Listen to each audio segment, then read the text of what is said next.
What's up, guys? Today I'm going to be building a whole new enclosure for my snake Artemis. Basically, the plan is, if you follow Serpa design, you've probably seen his videos on his DIY enclosures. I'm going to be building one of those. We're going to be following almost exactly how he does it, so I'm not going to go too much into detail, because if you really want to see the master at work, go follow him. He has a great video on how to design them of all sizes, going from like a 60 gallon to a 600 gallon or something. It's crazy. And they're all very detailed. It's very simple to design them. It's very easy to like scale up the sizes and kind of make modifications. So I've got some plywood, I've got some 90-degree little vices right there, and I've got a really big piece of hardscape that I want to use in here. It's definitely going to have to be trimmed for the size that I'm doing. I originally wanted to do like a really big enclosure with a water section, but unfortunately this is going to be like a semi-temporary enclosure that I need to move, so I can't do exactly what I want to do, and I can't really afford to do exactly what I want to do right now. But basically I'm going to do it as simple as possible. Just a nice, easy boa enclosure. And the simplest thing I could think of was a Serpa design thing. So basically I'm going to get this set up on the tripod and kind of set it up and start messing with this big piece of wood and see how I want to orient it in the setup. And yeah, let's get started.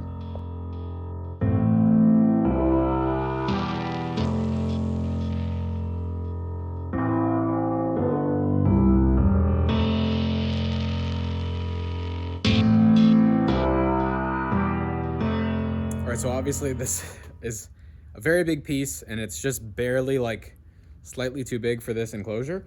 So we're gonna have to cut it. I anticipated this. I had an idea of what I wanted to do. So before I do that, I'm gonna show you guys some of like the key points of what we need to accomplish here. First of all, she loves her climbing space, but she also really loves swimming. She loves being in the water. So what I'm thinking is cut these lower branches down semi-low so that we can, obviously, that big knot right here is above the enclosure. And once we add the braces, that'll space everything up about 1.5 inches. So that's not gonna fit. So we're gonna need to lower this guy down about 6 inches and then cut off the legs, and that'll slowly, steadily shift this down. So I don't know if I wanna do that yet, or just work on the enclosure first, but I guess I should probably do that first. So the bottom piece has been cut, and as you can see, it sits much lower in here now. So gotta move the wood and start assembling the box. All right, so progress has been made. As you can see, these guys are all in. Some of the spacing is a little bit sketchy there, but this is really just to hold the lower piece of platform, like plywood in. So all these are going in. These last 3 are going in right now. I have to glue and screw. But yeah, the main structure is all there. I have to do the bottom slats. They're all cut out already. So once that's done, I can start sealing off the inside and finishing it up. Well, I have a bad habit of doing this, but more progress has been made, and the front is on, the bottom is in. There's been a few coats of the liquid rubber that I'm using. This is from Serpa Design, or yeah, Serpa Design, whatever his name. Terran Serpa's, he suggested this one. So I got it. It's like the cheapest thing you can possibly buy. It's cheaper than Flex Seal per gallon. But yeah, so I got all the slats in on both sides. That gap was a little bit awkward, so we put some glue and stuff in there. Got the big piece of plywood on the bottom. Got that all like glued in and screwed down with the pocket hole screws, and then I used wood putty in all of the gaps. And then I got some wood basically for this thing, and we used pocket hole screws. I don't know if you're gonna be able to see back there. You can kind of see, but these have 2 pocket holes screws going this way and 2 coming down. I wanted to try to make it flush. This one is the only one that came out kind of wonky, so I'm just gonna sand that down or plane it down, shape it down basically to make it flush. And I've got some 5mm plywood or whatever thin plywood that has like wood grain out in the car, so I have to cut that to size, and that will go right here, and of course on the other side, and then we'll be able to stain. So all of this will be like a nice wood grain finish on the sides, and then the top is going to be mostly polycarbonate because I can't have any kind of moisture or a lot of moisture just kind of leaking out of this, because it will be humid in there. There's going to be a pond in here for and all that stuff. So it's going to be mostly the corrugated polycarbonate, and then I'll have some screens in there to have heat lamps and stuff over the top. But it's going very, very well. All right, so skip a little bit forward. I was working on something and just not filming like I always do. These guys are in, obviously a good bit of sanding here and maybe some wood filler in that gap before I stain. Same thing over here, just a little bit of sanding and wood filler, but they came out pretty nice. And then here we are in here. Sorry about that. I always do that. I always film and don't, or I always work without filming. But basically what happened was I was working on some kind of experimenting stuff. I wanted to see if I could do like, there's some more of it over here, create like roots looking. Obviously they need more shaping, but I had all this stuff in here and it's just really time consuming. And I'll probably try it again in the future and see if I can make something work a little bit better, but just to keep weight down without using any extra materials like driftwood and stuff.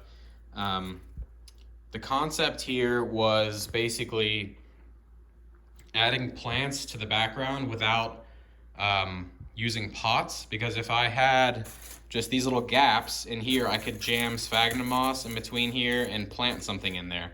Whereas if you use pots in the background, it creates little ledges, and a big snake like Artemis is going to climb up onto the pot. Like think of this as a pot. She's gonna be able to climb up onto that and it just mushes the plant. Whereas this, she can't climb up onto that really, because it's almost a vertical surface, or not a, yeah, vertical surface.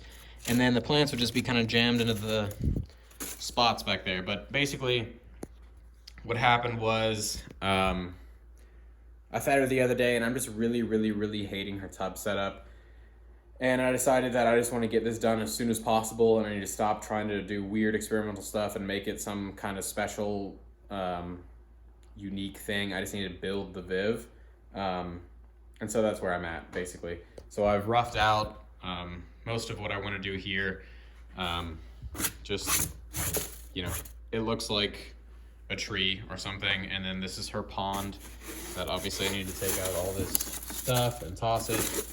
But there'll be a little bit more shaping, just cleaning things up basically in here. And then I'm gonna use a drill with a wire brush that I've seen a lot of people use, and just kind of rough up the back and create some texture. And then I'm gonna do the dry lock method, and I'm gonna go for like a grayish black, or maybe like a blackish brown on the background, and then more of a brown color on the tree trunk looking thing, whatever I guess I can get.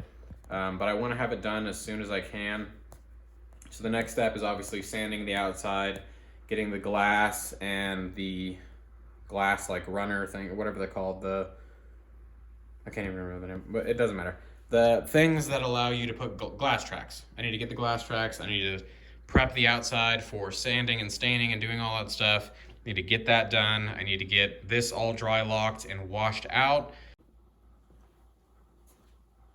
So I've decided that the best thing to do now is to shape out as much of the background as I can, dry lock anything that's going to be like behind that big piece of driftwood.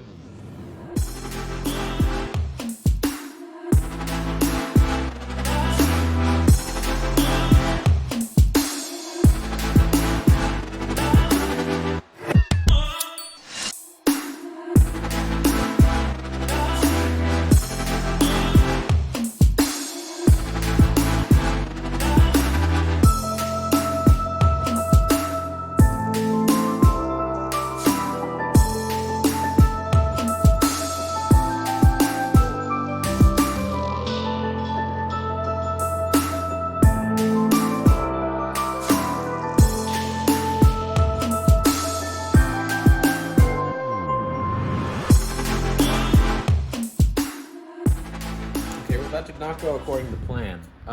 So I read online that, that was still open. You can use the concrete dye, or you can also use acrylic paint. So I was like, acrylic paint has to be more bang for your buck because you can get it at, you know, Michael's or Hobby Lobby for really cheap in little containers. And you could pick colors, you know, like actual paint colors as opposed to just random dye colors. So that's a whole thing of this.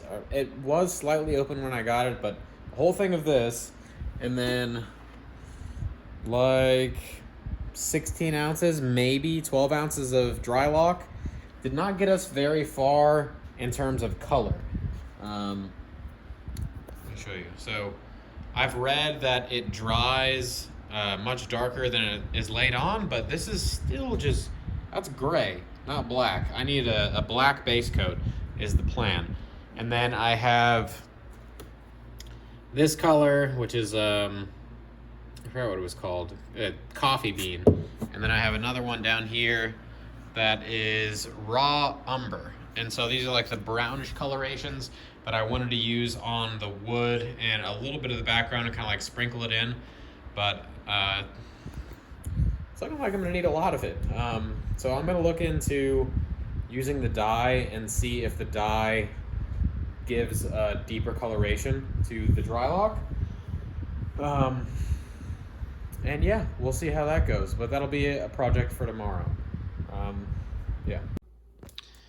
Take 2 on the background. I'm gonna use this cement color charcoal. We're gonna do a black base coat on the whole thing. Like I said, the acrylic didn't get me far, so we're gonna try this and see how it goes.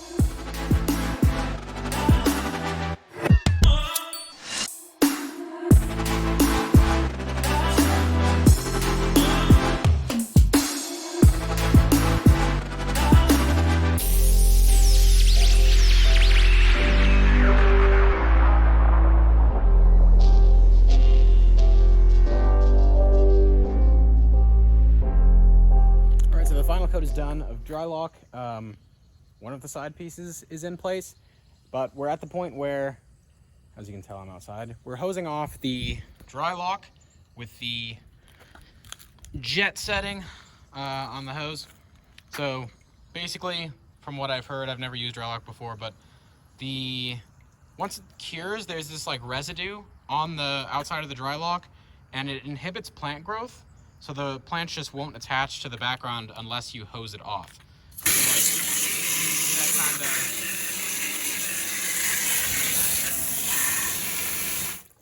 that like sudsy look. Apparently you're supposed to keep spraying it until that all goes away. But yeah, I'm going to town on this thing. I'm gonna stay out here for a while, and then pump all the water out, get all the water out, let the whole thing dry off, and then we'll worry about just the little stuff. Like we have to stain the outside, have to put the glass tracks in, have to get the glass cut, put the lids in, and it's just little things like that from now on, which is really exciting because it means we're almost ready for plants and a snake. But yeah, it's going well. Time to blast this thing for a while. All right, so that's all been sprayed off. We're good to go there.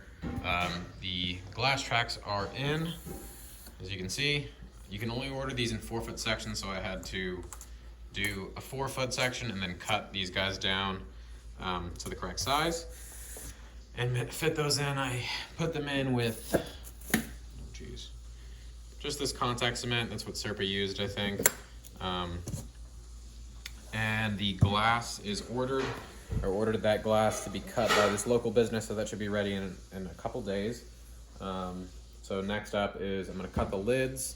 I'm going to, oh, that's really in there.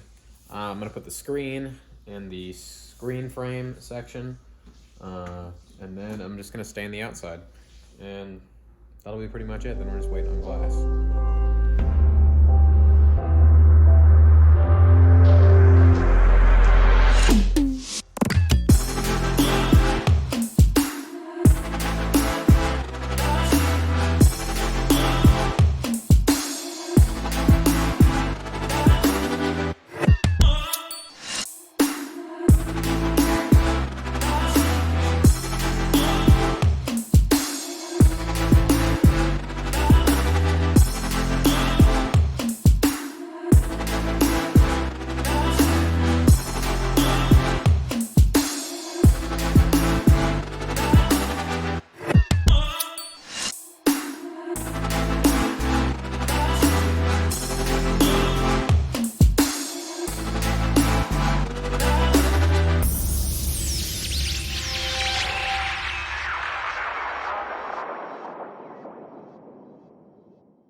it's almost done. It looks beautiful. I'm very, very happy with it. As soon as I slotted the glass in, like obviously I test fit the glass before I did the time lapse of it, I was just so proud of myself. I was like slightly worried driving home. I was like, what if it doesn't fit? What if I did something wrong? What if blah, blah, blah? But this thing is coming together so much nicer than I imagined, or actually about as nice as I had imagined. But the lids are siliconed in. You shouldn't need anything more. These guys are screwed down in all four corners. Yes, this screen does not look beautiful. It's stainless steel. Stainless steel screens are awful to work with, but this is where her heat lamp is gonna go, and it's gonna add a little bit of ventilation. I would prefer to have more ventilation, but I can't. My girlfriend and I live in a refinished basement, and we cannot have a lot of humidity in here because there's been issues with mold in the past. So that's why you guys haven't seen me do a lot of aquascaping. I'm doing more plant stuff and terrariums and stuff because I can't have as many aquariums as I would like. I would like to do tons of nano tanks and tons of open top tanks. There's actually one really cool concept I really want to do, but it requires a very rare plant. But anyway, it works. I need to find some knobs like that I can just stick on here to easily move it, little handles. And then I've ordered one of the little display case locks that'll just kind of stick on there.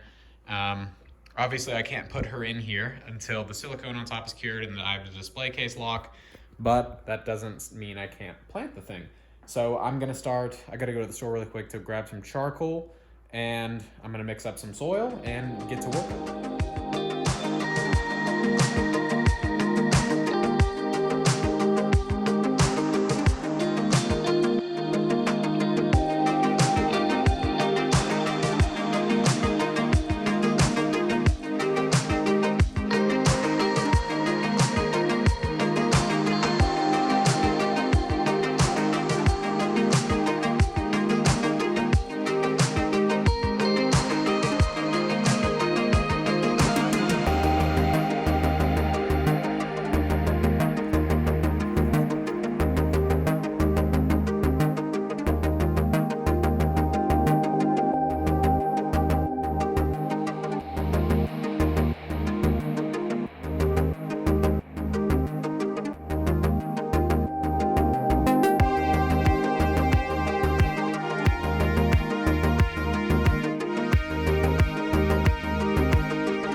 Planting.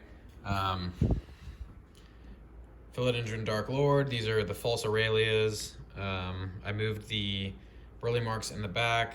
Philodendron Gloriosum. Another, whatever, bird's nest fern. And I think that's it. Not more false Aurelias, another false Aurelia right back there. And I've just, oh yeah, I forgot. Snake plant. Gotta love snake plants. But yeah, so I've just trimmed the 55 gallon and we have this giant mass of plants. And I'm just gonna add all this. And that's gonna be the end of it.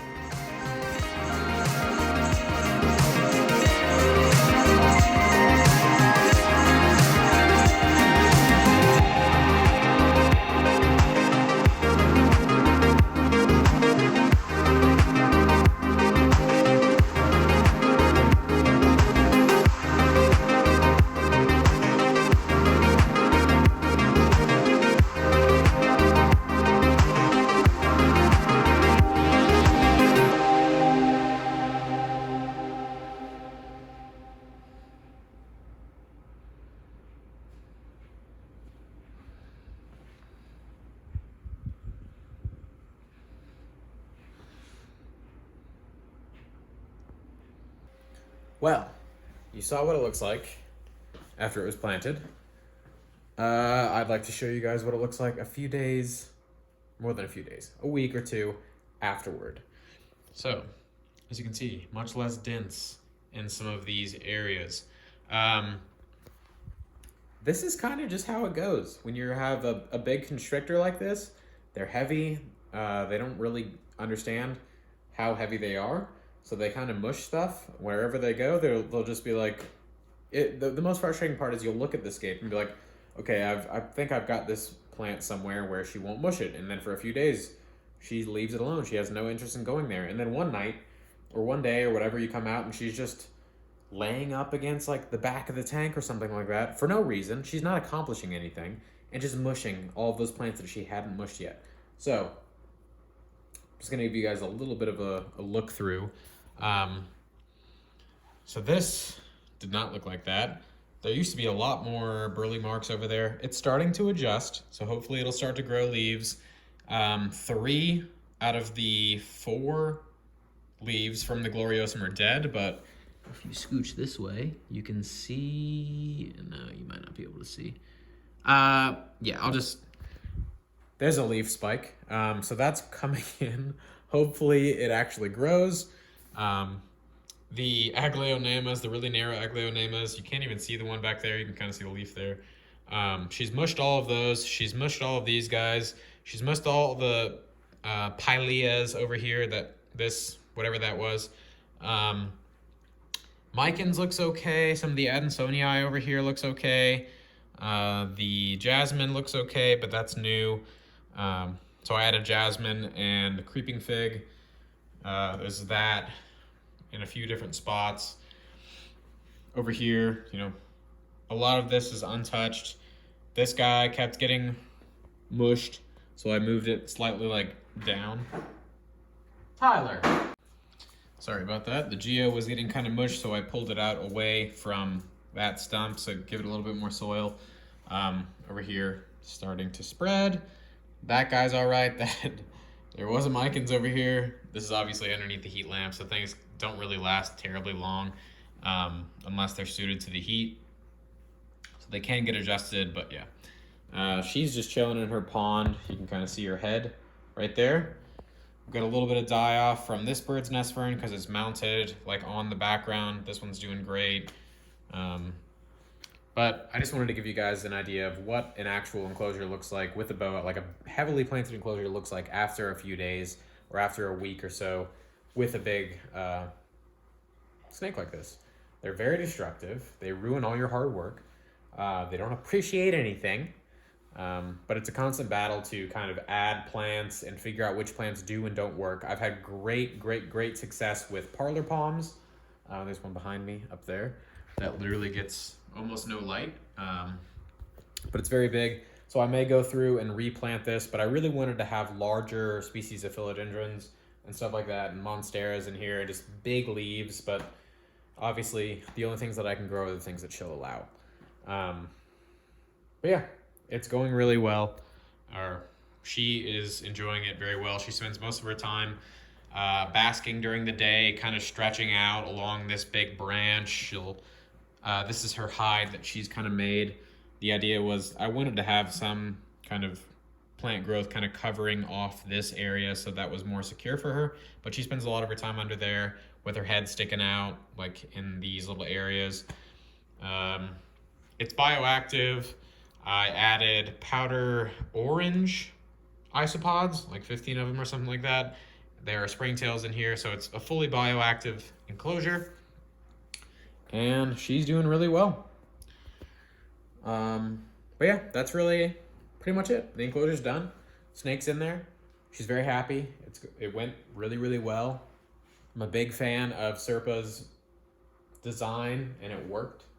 But yeah, that's pretty much it.